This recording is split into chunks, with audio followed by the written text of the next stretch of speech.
Every day I see a new baffling design decision on the Tesla Cybertruck, and this time it's a baffling update because a YouTuber let the Cybertruck close on his finger to test the new sensor update because, as many of you may have seen, the Cybertruck was a finger chopper, as it would do to this carrot because it's just like fully automated, right?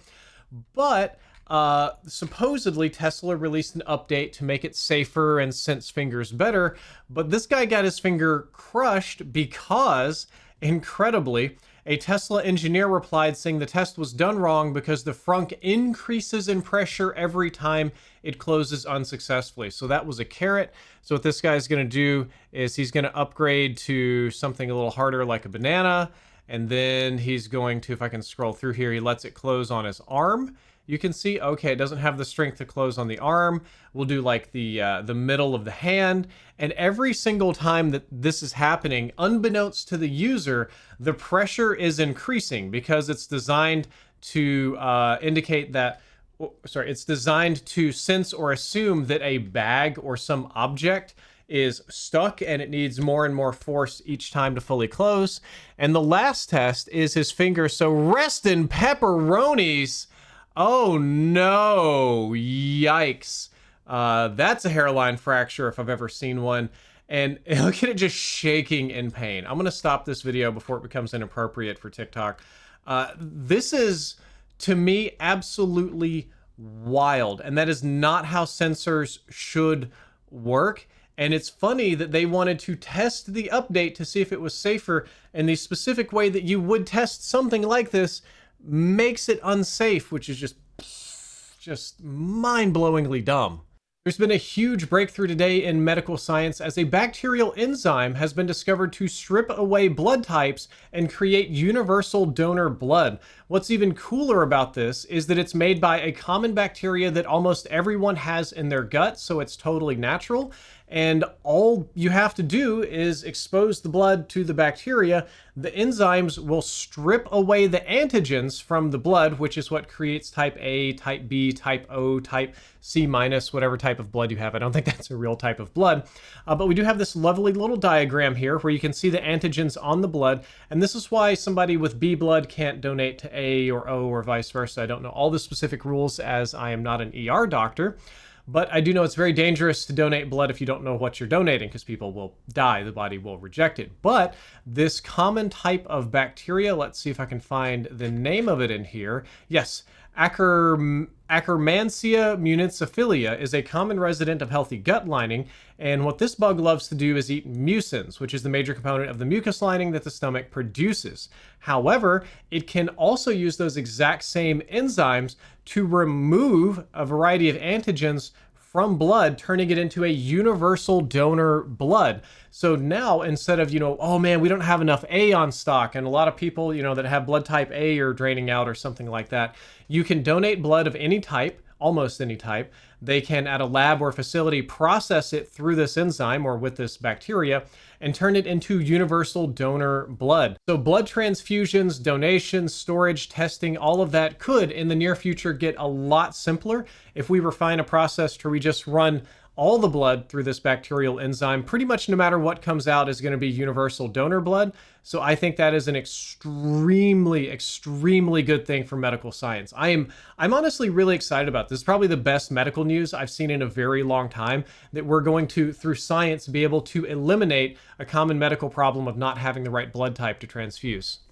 Good news for diabetics today, as an experimental antibody drug prevents and even reverses diabetes onset. Thank goodness. So this was actually a pretty cool thing to read. I'm gonna scroll down past the image. It says scientists have developed a promising new drug that can prevent and even reverse the onset of type 1 diabetes. It is an experimental monoclonal antibody drug that acts as a shield to protect insulin-producing cells from damage, even extending their lifespan in some cases. So the drug is known as MAB43, It's a monoclonal antibody, and it's showing promise against a wide range of diseases, but uniquely, it performs very, very well in maintaining your insulin-producing cells, which is very, very cool. So the way they did this test is they tried the drug on 64 mice that had been bred to be predisposed to developing type 1 diabetes.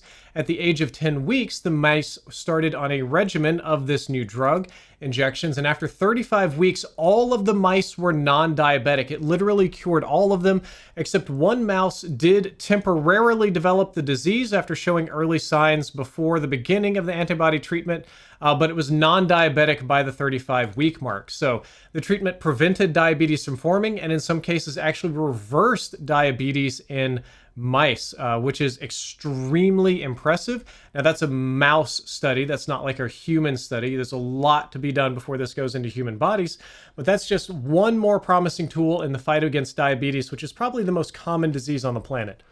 After private equity firms bought out almost every single wheelchair manufacturer, supplier, and repair shop, users are now paying the price in extremely long repair times, which in the case of people with disabilities is essentially neglect because it leaves them unable to function without their assistive devices. This is a place where capitalism and big business has completely failed its entire customer base, but they've captured the market so nobody can really do anything about it. So this article has a paywall, but it's basically about the company NewMotion, which is a private equity-backed firm that bought out most other wheelchair manufacturers and suppliers and also repair companies.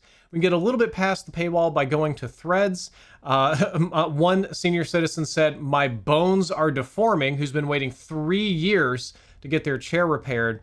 And both companies claim that they don't have the money to hire more people to expedite repairs.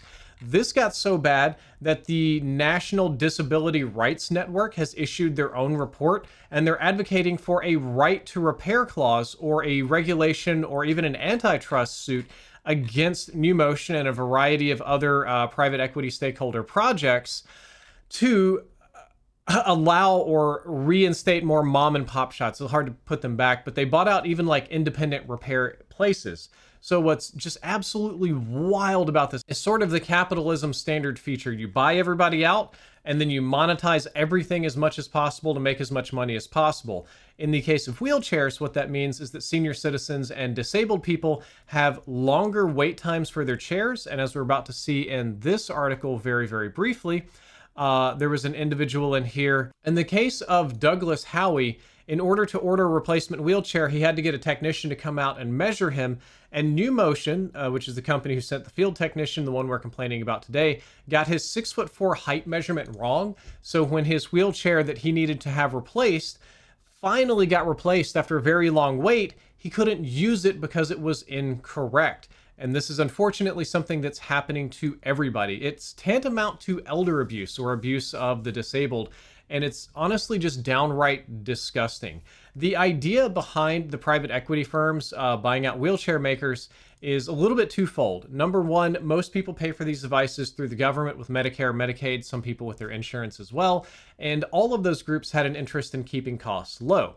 Well, private equity firms figured if they bought almost everything, consolidated, made sort of like a vertical supply or command line or executive line, that what they would be able to do is minimize costs. They would be able to control everything, no secondary markets, have their own technicians, save here, save there, save in administration. And what ultimately ended up happening is what happens with every single thing in capitalism is they decided to squeeze that so tight that every aspect of this business had to be for profit. And all of these companies are more profitable than they've ever been. They're making a ton of money, yet they don't have the money to hire more people to expedite repairs. And of course, the people they're hiring, as we saw for this poor guy's example, are less competent than they used to be.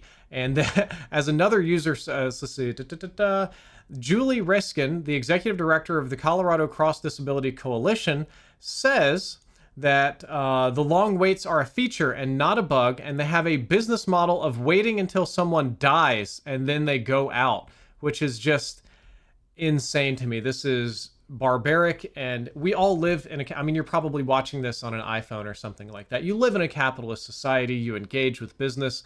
This is one of the areas of profound failures with capitalism. This is one thing where it just doesn't work right. And outside of legislation granting people the right to repair, probably nothing is going to be done about it.